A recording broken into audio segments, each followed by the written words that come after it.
राज्यात सिंधुदुर्ग, कोल्हापूर, सांगली, सातारा, मराठवाड्यासह अमरावती, यवतमाळमध्ये येलो अलर्ट तर इतर ठिकाणी ग्रीन अलर्ट जारी।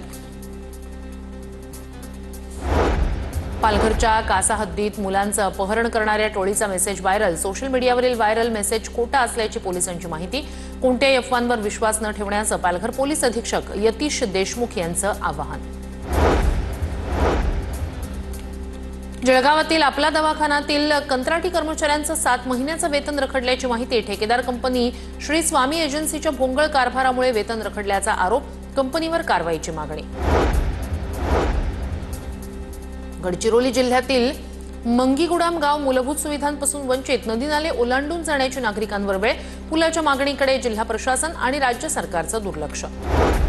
गरोदर तसंच प्रसूती झालेल्या महिलांच्या वॉर्डमधील लिफ्ट गेल्या अनेक दिवसांपासून बंद। जळगावच्या शासकीय वैद्यकीय महाविद्यालयातील घटना। गरोदर महिलांना जिन्यावरून उचलून घेऊन जाण्याची वेळ। धुळ्यातील साक्री तालुक्यातील उंभरे मधील महिलांचा अवैध गावठी दारू विरोधात एल्गार। दारूबंदी विरोधातला मोर्चा ग्रामपंचायतीवर धडकला। दारूबंदीबाबत साक्री पोलिसांना महिलांचं निवेदन।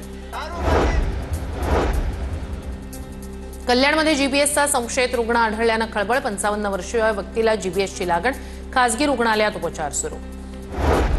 भिवंडीत 5 बोगस डॉक्टरांवर पालिका आरोग्य विभागाची कारवाई। संबंधित बोगस डॉक्टर अवैधपणे दवाखाना चालवत होते।